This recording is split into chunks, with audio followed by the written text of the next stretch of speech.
वंदे मातरम दोस्तों। स्वरक्ष कला का उद्देश्य है स्वयं सुरक्षा संकल्प। आज हम सेल्फ डिफेंस सीरीज 30 की बात करेंगे। इसमें मैं आपको बताऊंगा कि मिडिल यानी राउंड हाउस किक का ब्लॉक किस तरीके से करना है। ठीक है, चलो देखते हैं। राउंड हाउस किक का वीडियो मैं आपको दे चुका हूं कि कैसे थ्रो करना होता है।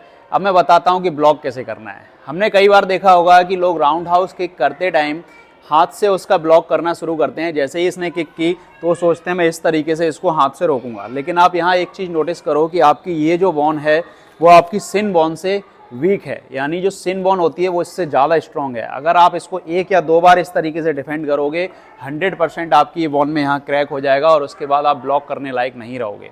तो ये गलती आपको बिल्कुल अवॉइड कर देनी है रिंग फाइट में। हमेशा आपको यूज करना होता है आपने इस हिस्से का, क्योंकि ये स्ट्रॉन्ग होता है इसकी अपेक्षा, और यहाँ पे थोड़ा सा यानी मसल्स मास ज़्यादा होता है, तो वो क्या करता है कि चोट को झेल लेता है। अगर यहाँ पे आपके कोई डंडा भी मारेगा तो आप उसको झेल लोगे, ज़्यादा से ज़्यादा नील पड़ेगा या काला नीला पीला जो भी हो सकता है, लेकिन आप यहाँ पे वेट ले लेते हो। तो पहला आपको यही करना है कि राउंड हाउस किक में हमें इस चीज़ का ज़्यादा इस्तेमाल करना है। लेकिन मोस्टली मैंने देखा होगा रिंग फाइट में, या आपने भी देखा है कि लोग किक होने के बाद उसको ग्रैब करते हैं। ये किक होने के बाद उसको ग्रैब कर लेते हैं इस तरीके से, फिर पंच करना शुरू करते हैं।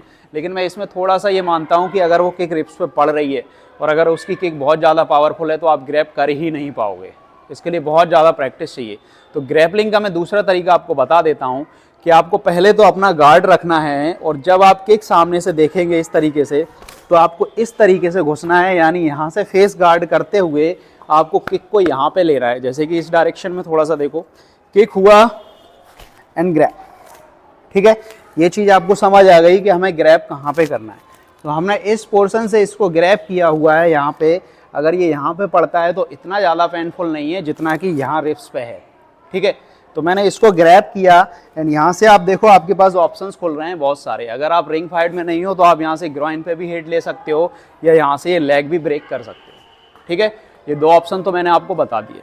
तीसरा ऑप्शन मैं बता देता हूँ कि जैसे ही किक हुई, ग्रैब, यहाँ से कंट्रोल, एंड आप इस एरिया पे स्ट्राइक ले सकते हो और यहाँ से फेस पे रिवर्स यानी आपकी जो रिवर्स बैक फिस्ट होती है वो मार सकते हो। ठीक है, ये चीज़ें भी आपके लिए खुलती हैं। तो जैसे attack, grab, hit and hit. ठीक है, दूसरा ऑप्शन आपके लिए ये खुल जाता है। अब लास्ट ऑप्शन की मैं बात करता हूँ थ्रोइंग की, कि आप इसमें व्यक्ति को नीचे थ्रो कैसे कर सकते हो, वो भी बहुत ईजिली। ठीक है, इस साइड से देखेंगे, देखो किक, जैसे ही किक हुआ, ग्रैब सबसे पहले, एंड अपने इस लेग का इस्तेमाल करना है इस साइड, यानी कि इसके इस लेग के पीछे, और यहाँ से आप शोल्डर से वेट लेंगे और नीचे गिराने के लिए इस लेग को खींचेंगे, सीधा गिरा, पंच और हिट, ये कर सकते हो। ठीक है, तो इसका भी बहुत सिंपल तरीका है कि हिट किया, ग्रैब किया, यहाँ से पैर डाला एंड सीधा शिफ्ट एंड गिराया, पंच, हिट एंड कट। ठीक है, तो ये दोनों तरीके आपको समझ आ गए तीनों, कि भाई मिडिल किक में क्या क्या करना है। हमें सिंपल आगे घुसना है, इस तरीके से होल्ड कर लेना है and shift, hit and strike. ठीक है, ये चीज़ें आपको समझ आ गई। और ज़्यादा डिटेल में समझना है तो फिर आप हमें कमेंट कर सकते हो या इंस्टाग्राम से जुड़ सकते हो। तो एक नई सीरीज के साथ कल फिर से उपस्थित होंगे, तब तक के लिए जय हिंद।